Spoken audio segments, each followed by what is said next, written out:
The Six Nations. But it might not be all you think it is. From teams being ejected to creating long-standing traditions, there's 6 things you didn't know about the Six Nations. Every team won the 1973 championship. In 1973, the strangest event in the championship's history happened, but it started off as normal as ever, with France beating Scotland at home 16-13 and Wales demolishing England 25-9. Teams winning their home games was nothing new in the championship, and is more likely to happen than not, even today. But this trend continued throughout the championship, and in the following games, Scotland beat Wales and Ireland beat England, both at home. Then Scotland beat Ireland and England beat France in the next round of games at home again. In the following 3 games, England, France and Wales would all win, all at home, meaning the championship went down to the last game, with Wales, Scotland, France and England all on 4 points and Ireland on 2 with 1 more game to play against France. If France beat Ireland, they win the championship outright. If Ireland beat France, every team finishes on 4 points. And you guessed it, Ireland won 6-4, meaning every team finished on 4 points, and in 1973 they didn't differentiate with points difference,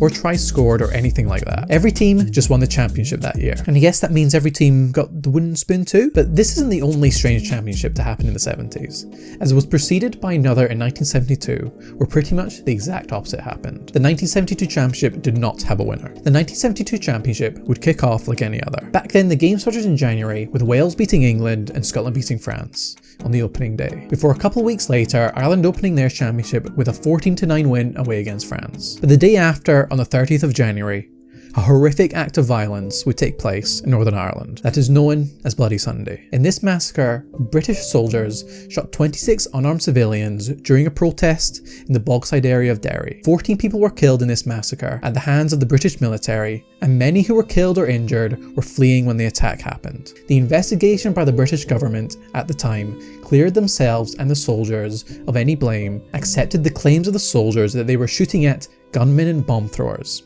A second investigation started in 1998 and became public in 2010, when the British government finally apologised for their actions, when the investigation found that all civilians shot were unarmed and the British soldiers knowingly put forward false accounts to justify the shooting. But how did this impact the rugby?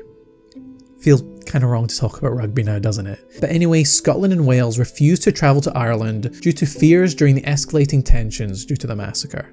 So the championship was deemed to have never been finished, and no winner was awarded in 1972. All the other games still went ahead. Wales and Ireland finished first and second despite 1 and 2 fewer games than France and England respectively. 2 teams have been kicked out of the men's championship a total of 3 different times. The first was England in 1888, when the RFU tried to change the result of a game after the game had finished. During the Scotland v England game in the 1884 championship, England had scored a try, but the referee had already stopped play and pulled it back for the penalty infringement by Scotland. The RFU stated that the advantage should have been played, and said as they were the arbiters of the game, if they said the try stood, then the try stood. Scotland refused to play England in the 1885 championship, and in response to the dispute, Ireland, Scotland and Wales created the International Rugby Football Board in 1886 to be the recognised governing body of the sport, where all member unions would decide on the laws and governing of the game. In 1887, the 3 unions met in Manchester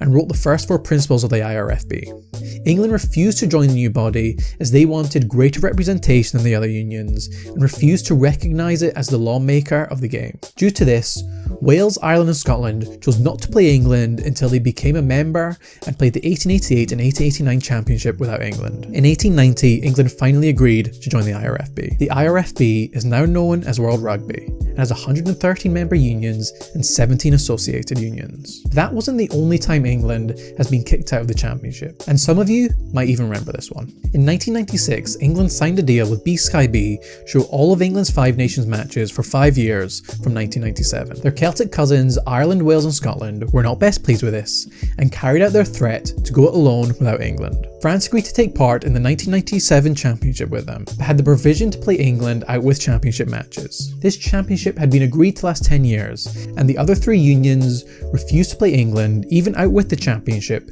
including the upcoming World Cup in 1999. The other unions felt it was a matter of principle for the 5 nations to be shown on free-to-air TV, and would not budge on this idea. However, later in 1996, England were readmitted into the championship after the 1996 championship had finished and before the 1997 championship started, so they never actually missed any games.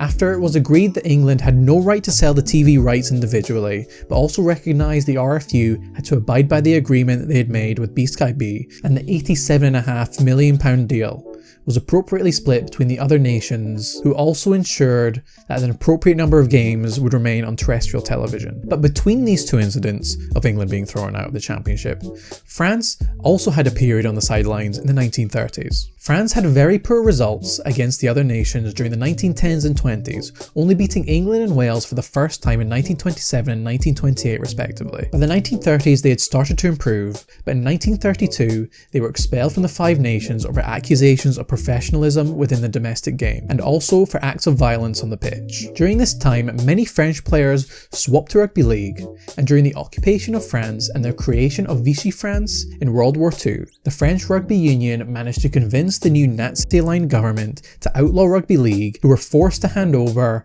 all property to the French Rugby Union. The French were readmitted to the Five Nations in late 1939, but due to the outbreak of World War II, they didn't play in another championship until 1947. It took France a long time to win a title. There has been much discussion over the past 20 odd years about Italy not being good enough for the Six Nations. But France didn't start all rosy when they first joined either, only winning one game between joining in 1910 and the outbreak of World War I in 1914, which was obviously against Scotland. It's always us. And as mentioned earlier, it took them 17 and 18 years respectively to gain wins over England and Wales. In fact, it wouldn't be till 1954 when France won their first title, and they actually finished third that year, but shared the points with Wales and England, so they shared the title. You actually need to wait till 1959 for they won their first title outright. So there's plenty of time left, Italy. But you know, if we're being fair, France didn't actually play in a championship for about 20 years of that, so I guess the clock is ticking, Italy. The Women's Six Nations didn't start until 1996. The Six Nations Championship originally started 142 years ago in 1883 as the Home Nations Championship, before becoming the Five Nations in 1910 when France joined and the Six Nations when Italy joined in 2000. But the Women's Championship would start a long time later than the men's, but interestingly had a very similar expansion, only a bit sped up. The Women's Six Nations didn't start until 1996. This first iteration of the championship was called the Home Nations, as it only had Scotland, Wales, England and Ireland in the tournament, much like how the men started. In the 1998 season, France joined the tournament to make it the Five Nations before, and you guessed it, in 1999 we saw the addition of Spain. So this is where it differs a bit, because Ireland actually left the tournament to be replaced by Spain before rejoining in 2001 for it to become the Six Nations.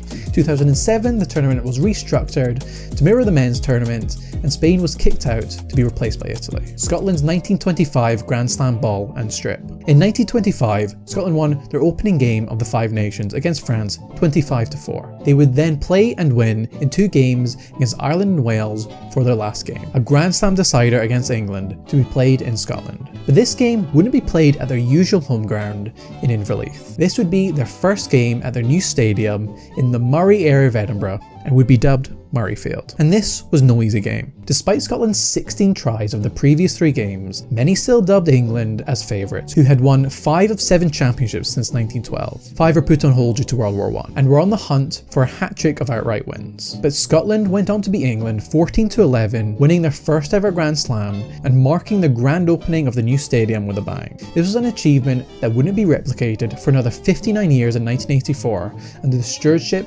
of the great Jim Telfer, who won Scotland's second Grand Slam as head coach and was also Ian McGeechan's assistant when Scotland won their third and most recent Grand Slam in 1990. To mark the special event in 1925, to this day, at every home game, either the Scotland captain or a player marking an important occasion, 50th cap, 100th cap, stuff like that, carries the ball from that game down the tunnel into the changing room, where it's placed in the 24th booth, where it sits alongside a strip from the same game from the 21st of March 1925, which represents every player to ever play for Scotland since 1871 to present day. I think it's quite a beautiful little tradition. 2025 marks the 100th anniversary of Scotland at Murrayfield. That match in 1925 also had a record crowd for rugby matches at the time of 70,000, but Murrayfield wouldn't be able to do that anymore, as it's not even the largest rugby stadium in Europe. And you can learn all about which stadium that is and the largest rugby stadium on every continent by watching this video right here.